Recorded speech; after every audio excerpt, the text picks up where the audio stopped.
په دې ویډیو کې غواړو له بېلابېلو لارو چارو څخه کار واخلو او د راکړل شوي لوی مستطیل مساحت لاسته راوړو.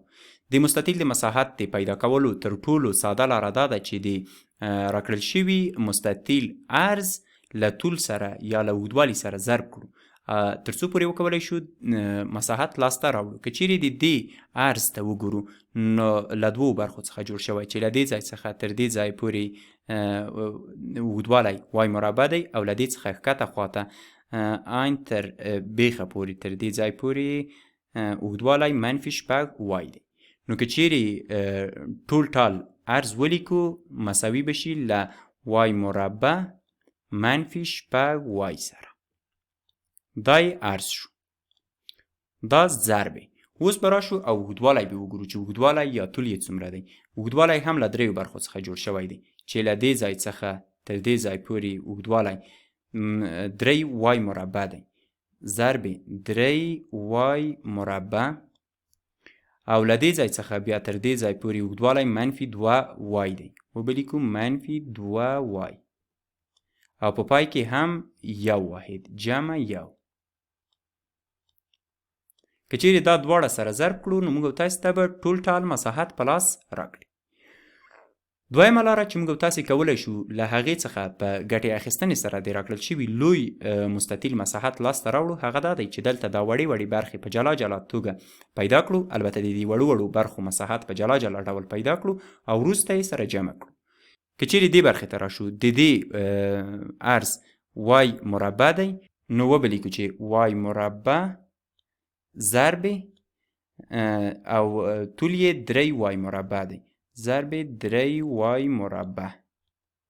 که چیرې دا ځای لږ څه ساده کړو نو دا به 3 وای په توان دی 4 شي. را به شو دې بلې برخې ته بیا هم د دې عرض وای مربع دی وای مربع ضرب او طول یې هم منفي 2 وای دی منفي 2 وای. که چیرې دا هم لږ څه ساده کړو نو دا به منفي 2 وای په توان دی 3 شي. را به شو دې برخې ته د دې عرض وای مربع دی وای مربع ضرب یو. که چیرې په یوه کې ضرب کړو بیا هم وای مربع کیږي. او دې برخې ته که چیرې راشو د دې لوړوالی منفي شپږ وای دی منفي شپږ وای ضرب او عرض یې هم که چیرې ورته وګورو نو 3 وای مربع دی ضرب 3 وای مربع. که چیرې لږ څه ساده کړو نو منفي شپږ ضرب 3 منفي 18 وای په توان دی 3. ښه، که چیرې دې برخې ته راشو د دې لوړوالی منفي شپږ وای دی او عرض یې هم ضرب منفي 2 وای منفي 2 وای. که چیرې لږ څه ساده کړو منفي ضرب منفي مثبت شپږ په 2 کې 12 وای مربع کیږي.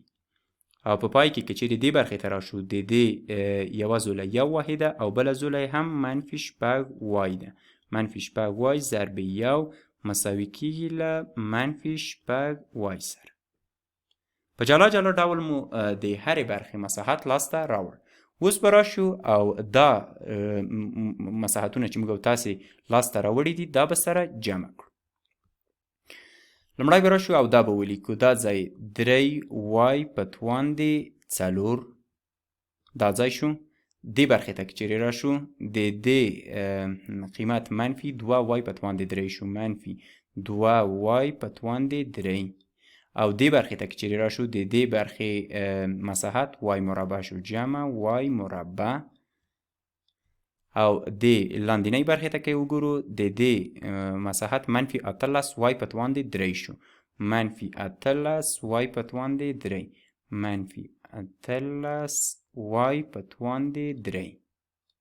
او دې برخې ته که چیرې راشو نو د دې مساحت 12 وای مربع شو جمع دا به په تور رنګ ولیکو جمع 12 وای مربع.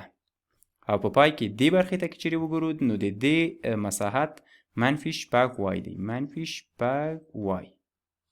ښه، که چیرې وغواړو دا نور هم ساده کړو نو دلته به ورته حدونه یو له بله سره جمع کړو.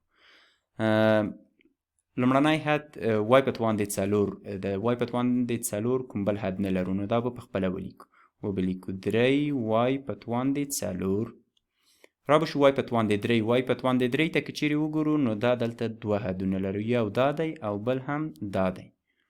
ښه -2 او -18 -شل کېږي، -شل وای په توان د 3. ښه وای مربع ته که چیرې وګورو دلته هم وای مربع لرو او په دې ځای کې هم 12 وای مربع لرو، نو که چیرې دا دواړه سره جمع کړو دا به جمع 14 وای مربع شي، وای مربع، او په پای کې یوازې -6 وای لرو، -6 وای به پخپله ولیکو -6 وای. ښه نو دا ټول ټال مساحت شه چې موږ او تاسې لاسته راوړ، په داسې ډول به یې سره خط کړو. ښه که چیرې وګورو چې آیا دا دوه افادې یو له بله سره ورته والی لري او که نه لري، نو د دې کار لپاره موږ او تاسې کولی شو چې دلته دا واخلو او په دې کې ضرب کړو. که چیرې ضرب کړو وای مربع ضرب 3 وای مربع 3 وای په توان د 4 کېږي چې دلته مو هم دا ډول لاسته راوړ، وای مربع ضرب -2 وای مساوي کېږي له -2 وای په توان د 3 سره، او وای مربع ضرب 1 بیرته وای مربع کېږي. او که چیرې دا ځل -6 وای واخلو او په دې 3 حدونو کې ضرب کړو، نو په همدې ترتیب سره به موږ او تاسې ته د پاتې حدونه هم لاسته راکړي چې وروسته له ساده کولو څخه بیا هم موږ او تاسې همدا ډول یوه افاده لاسته راوړو.